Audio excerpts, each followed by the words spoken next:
يا أيها الذين آمنوا صلوا عليه وسلموا تسليما. اللهم صل على محمد وآل محمد. الله أكبر الله أكبر الله أكبر الله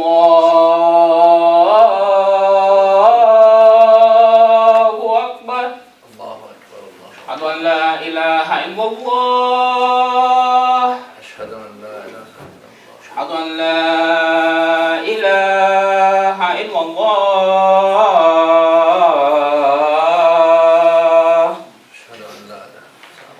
أشهد أن محمدا رسول الله.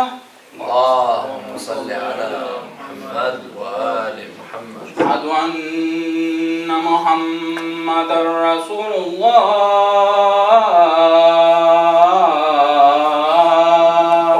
اللهم صل على محمد وآل محمد. أشهد أن عليا ولي الله.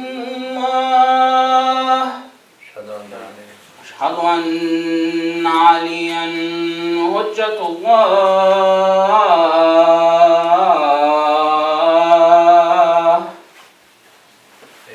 حي على الصلاة. حي على الصلاة. الفلاح. حي على خير العمل.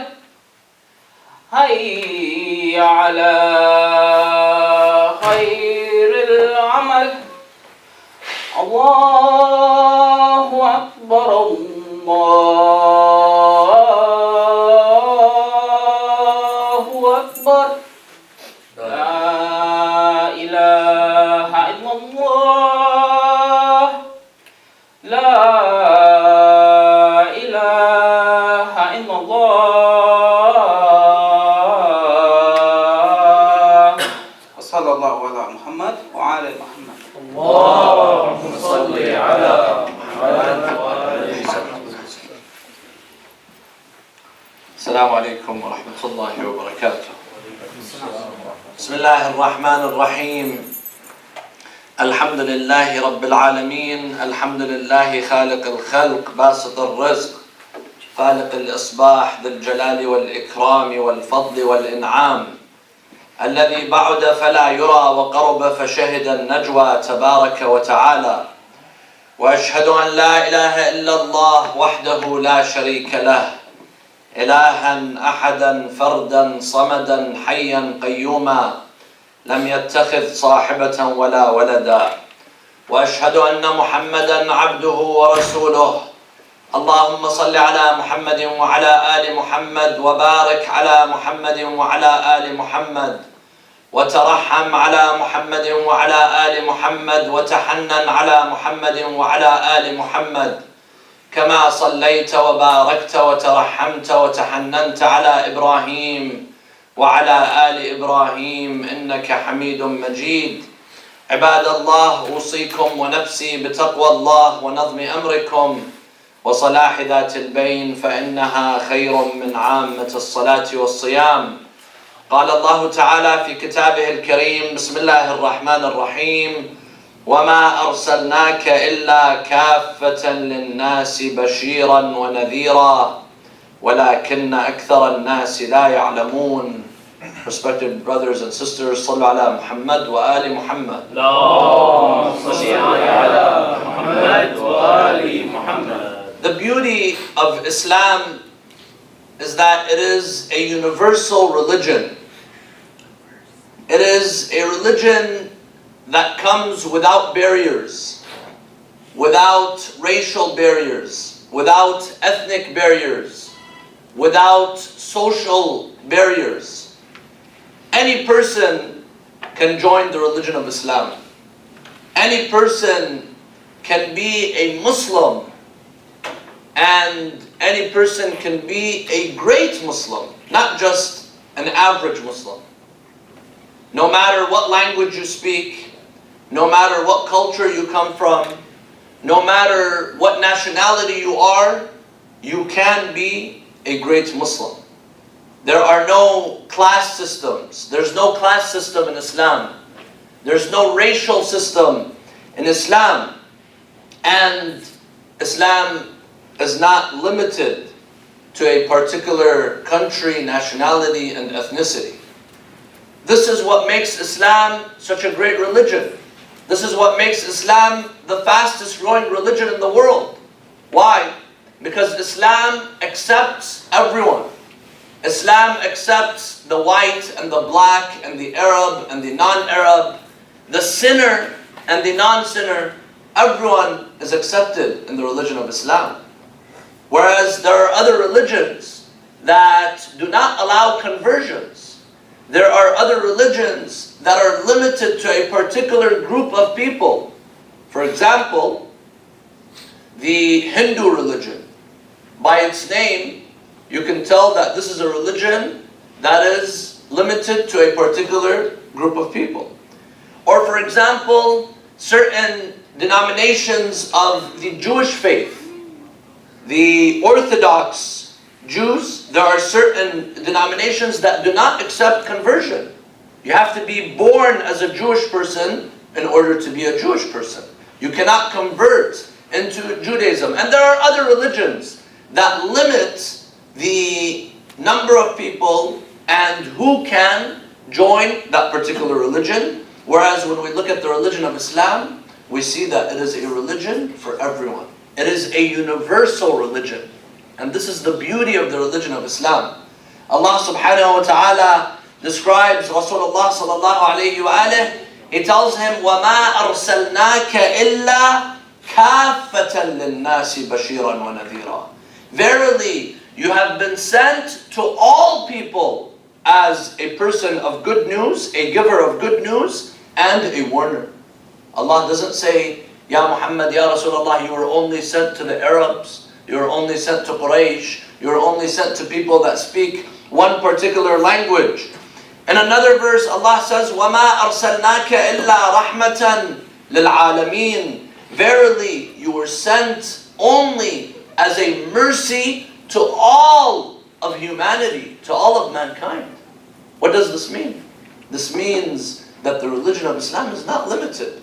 And this means that we should not, through our actions, through our ways, limit the religion of Islam. See, the beautiful thing about the religion of Islam is that from day one, Rasulullah sallallahu alayhi wa alihi and the Quran removed all barriers. Today, we still deal with the problem of racism. Islam from day one removed that. Anyone could be a Muslim, no matter what race, no matter what color you are. This is why the earliest Muslims, some of them were not necessarily Arab. Some of the greatest Muslims, the mu'adhin of the Prophet. The mu'adhin meaning the person who would always call adhan for the Prophet. What does this mean? This means that this person is always with the Prophet. This is basically the position of the spokesperson of the Prophet. Who was the mu'adhin of Rasulullah sallallahu alayhi wa sallam? Bilal al-Habashi. Bilal, the man from Abyssinia. The black Bilal who used to be a slave. He was freed and Rasulullah sallallahu alayhi wa sallam made him the mu'adhin. Bilal, there were some people that didn't like the fact that Bilal was the mu'adhin of Rasulullah sallallahu alayhi wa sallam. And even because he was not an Arab, he used to, instead of saying ashhadu, he used to say ashadu. So some of the Arabs, they came and they told Rasulullah, there are better Arabs. There are people that could pronounce better. Let them come and do the adhan. Rasulullah sallallahu alayhi wa alihi tells them, Sinu Bilalin, Shinun andallah. When Bilal says ashadu, Allah hears it as ashhadu. Don't worry about how he pronounces. Worry about what's in your heart. Purify your heart. Furthermore, Salman al-Farisi, Salman the Persian, where he came so close to Rasulullah sallallahu alayhi wa alihi, where Rasulullah said, Salmanu minna ahl al-bayt. Salman is from us, the ahl al-bayt. They began to call him Salman al-Muhammadi, not Salman al-Farisi anymore. And you have others. You have a man from the Roman Empire. He came and he became very close to the Muslims. You have Abu Dhar al-Ghifari, the Arab. Rasulullah sallallahu alayhi wa sallam, through the beauty and the universality of Islam, was able to join every single person together. And this is how Islam removed all of these cultural and racial and social barriers from society and made the religion of Islam a universal religion. Now today, my dear brothers and sisters, Islam is a universal religion. However, sometimes it is us, it is the Muslims that create fake barriers that Allah subhanahu wa ta'ala did not create. And some of these barriers are cultural barriers, cultural norms, cultural traditions that come in the way of the religion of Islam. And this is a source of confusion for Muslims and non-Muslims alike. Today there are Muslims, they're practicing something, they don't know, they've been practicing it for 30, 40 years, but they don't realize that this is something that is cultural and not Islamic. And sometimes you see non-Muslims, they look at a Muslim community and they judge the religion of Islam in a negative way, not because of that act which is Islamic, but because of their cultural traditions, they label and judge the religion of Islam. So this is a very important topic to talk about. Where does culture stand and where does the religion of Islam stand? And what is our role as Muslims living in a country that is predominantly non-Muslim cultured, where there's a diversity in cultures? So what should I hold on to? Should I hold on to my religious values or should I hold on to my cultural values? And you find some people, they don't know where the line is. Where is Islam and where is culture? And some people, they favor culture over religion. They throw down their religious values and they raise their cultural traditions. So what is our role as Muslims? Especially many Muslims who come from immigrant families, many Muslims who have brought their own culture with them. And what is our role and duties towards our children who don't necessarily know the culture that is brought from home? They're developing their own American culture right now. What is our duty and role to these people, to those who are growing up here?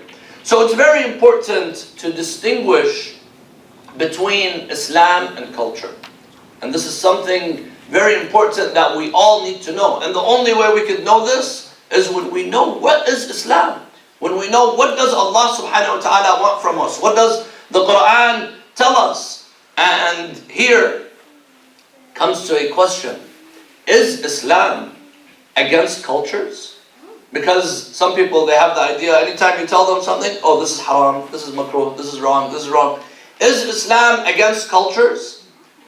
The answer is, it depends. Islam is not always against any culture. You can have a culture, a practice, a tradition, and the religion of Islam at the same time. And Islam is not inherently against cultures. In fact, cultures and diversity and different languages is a plus. Allah subhanahu wa ta'ala says in the Quran, talking about the signs of God, وَمِنْ آيَاتِهِ, and from amongst the signs of God, أَنْ خَلَقَ السَّمَاوَاتِ وَالْأَرْضِ وَاخْتِلَافِ أَلْسِنَتِكُمْ وَأَلْوَانِكُمْ. From the signs of God, that He created the heavens and the earth, and the different languages and different colors. Today when we look, there are some societies where there's racism, where there's prejudice. They look at one society and as soon as someone different comes in, someone different has an idea, right away they label this person, right away they show the prejudice and hatred towards this person. Whereas Allah subhanahu wa ta'ala shows us that it is a plus, it is a good thing that people have different languages, people come from different backgrounds. وَمِنْ آيَاتِهِ خَلْقُ السَّمَاوَاتِ وَالْأَرْضِ وَاخْتِلَافُ أَلْسِنَتِكُمْ وَأَلْوَانِكُمْ إِنَّ فِي ذَلِكَ لَآيَاتٍ لِلْعَالِمِينَ. So Islam allows cultures. Islam allows people to be proud of their cultures and to be proud of their traditions. However, as long as there's no racism, as long as there's no bigotry, as long as it's not blind love to my culture at the expense of my religion or at the expense of other people, as long as I don't regard other people as beneath me because I come from one particular language and one particular culture, then there's nothing wrong with being proud of your culture. In fact, there's nothing wrong with celebrating your own language, celebrating your own traditions. But what is that which brings us closer to Allah subhanahu wa ta'ala? Is it my language that brings me closer to God? No. It is the taqwa, it is the purity in the heart. Ya ayyuhan nas, inna khalaqnakum min dhakarin wa untha, وَجَعَلْنَاكُمْ شُعُوبًا وَقَبَائِلَ لِتَعَارَفُوا إِنَّ أَكْرَمَكُمْ عِنْدَ اللَّهِ أَتْقَاكُمْ. O people, you have been created from male and female and made into nations and tribes. So what? Why did God make us different? Why did God make people different languages? There's hundreds of languages, cultures, traditions, norms. لِتَعَارَفُوا, so that you get to know one another. So that you build strength off of the diversity. And this is the beauty of the religion of Islam, my dear brothers and sisters. So now, there are some examples of incidents or times where Islam allowed culture to become part of Islam, because that culture was something that was good. For example, in pre-Islamic times, the Arabs, the pre-Islamic Arabs, pre-Islamic Arabia, they had a tradition where for 4 months out of the year, they do not fight. They drop down their swords and they do not fight with one another because they were fighting the whole year. And these are the Ashhur al-Hurum, the Haram sacred months, the Al-Qa'dah, the Al-Hijjah, and Rajab and Muharram. These are sacred months. When the religion of Islam came, Rasulullah sallallahu alayhi wa said, this is beautiful. A time where people are not fighting, then this became incorporated into the religion of Islam. The Quran says, إن عدة الشهور عند الله 12 شهرا في كتاب الله يوم خلق السماوات والأرض منها 4 حرم ذلك الدين القيم. Islam says, yes, this is good to allow and take from this culture where there are 4 months where people do not fight. Another thing that the religion of Islam adopted, and this is something that I spoke about last week, and we see that it's not only something sacred in Islam, but it's sacred in all religions, and that is modesty and chastity. The Arabs in pre-Islamic times, they lived a modest life, meaning that their women, they were dressed modestly. Now they had a lot of things that were wrong, but their women were dressed in a modest way. There were some shortcomings in their hijab, some shortcomings in the way that they were dressing. So Islam did not come and bring a new concept, the concept of modesty. Islam just adopted something that was already practiced. And in fact, it wasn't only the pre-Islamic Arabs that were practicing this. This was something that was being practiced by the Jews and the Christians and people all over. They were practicing modesty, and the religion of Islam came and adopted this cultural norm, and it made it a part of the religion of Islam. This is why today some people, they come and they say, hijab is not mentioned in the Quran.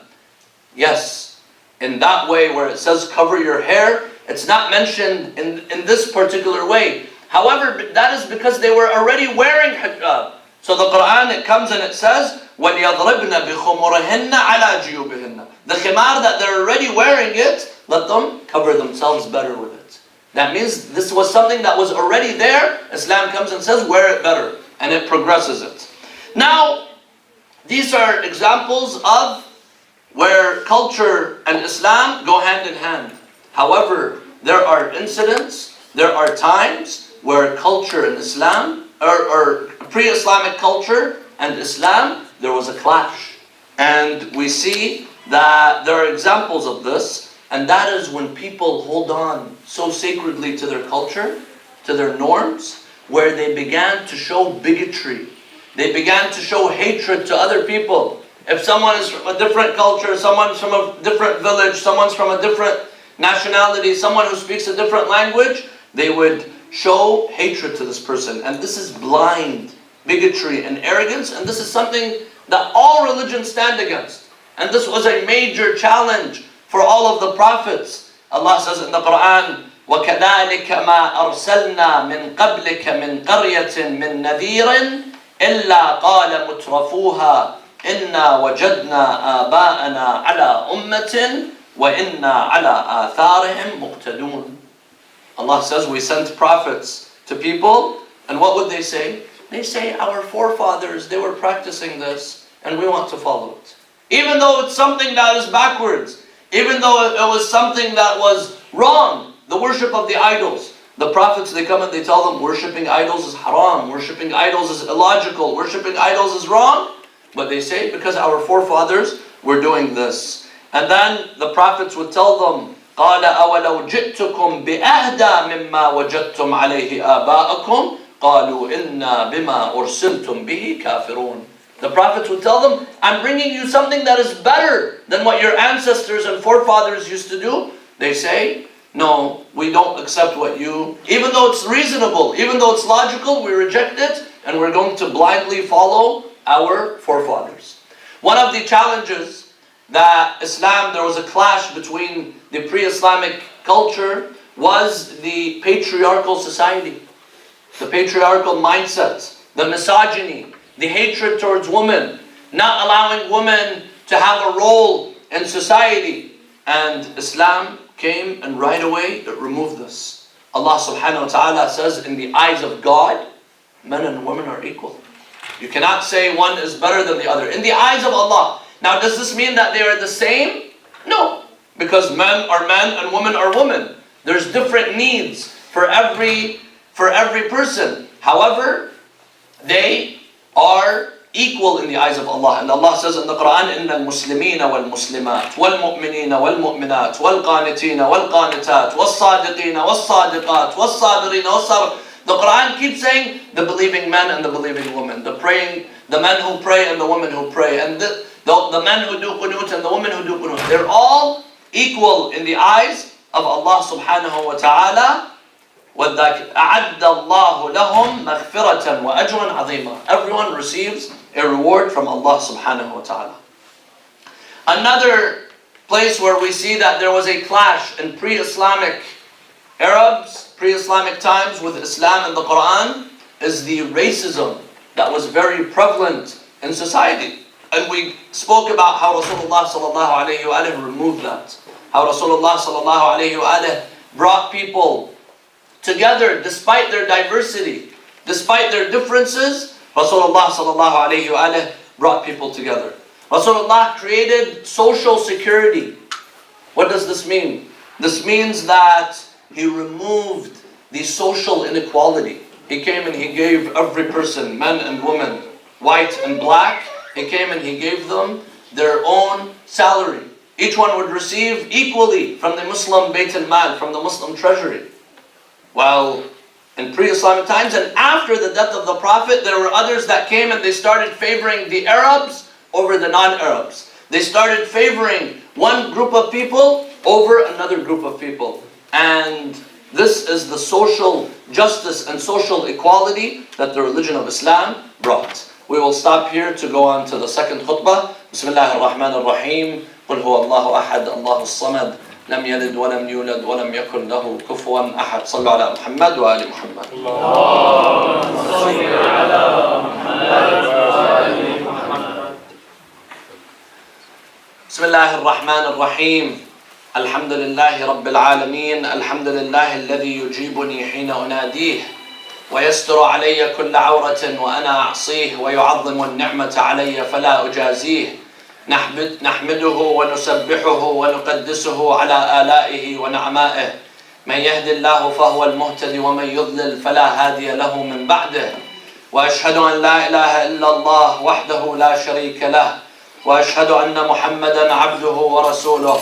اللهم صل على محمد وعلى آل محمد وبارك على محمد وعلى آل محمد وترحم على محمد وعلى آل محمد وتحنن على محمد وعلى آل محمد كما صليت وباركت وترحمت وتحننت على إبراهيم وعلى آل إبراهيم إنك حميد مجيد.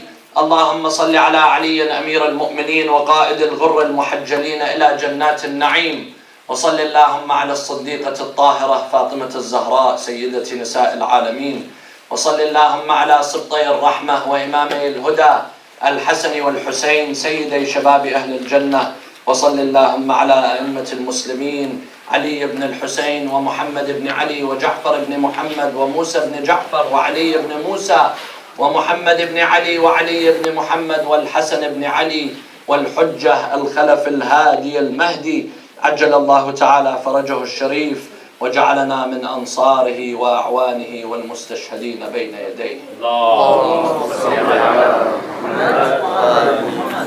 Brothers and sisters, in the first khutbah we were talking about the universality of Islam and how Islam is a beautiful religion that is not stopped by any barriers.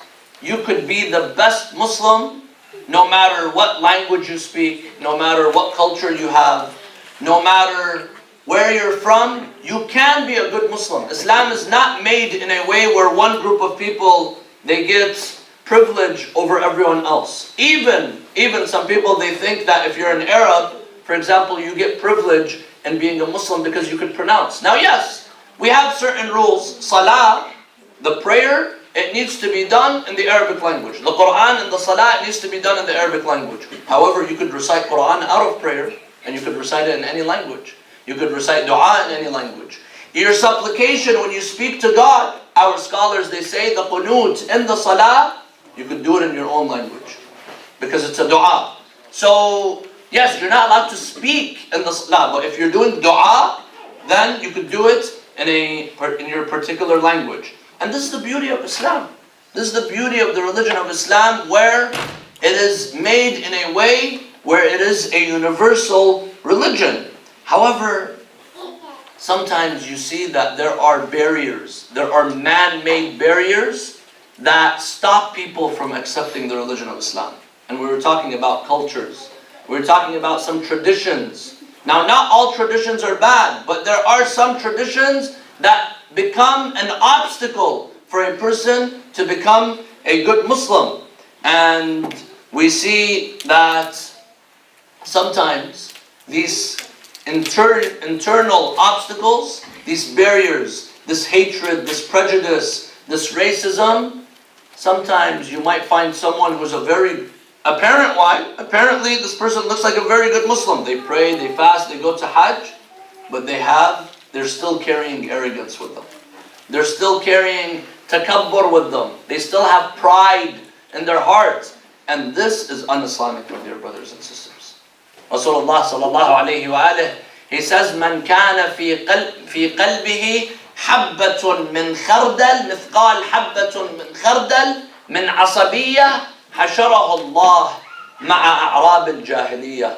The one who has the size of a mustard seed of arrogance and pride in their heart, Allah subhanahu wa ta'ala will raise this person with the pre-Islamic Arabs, the Jahiliyyah.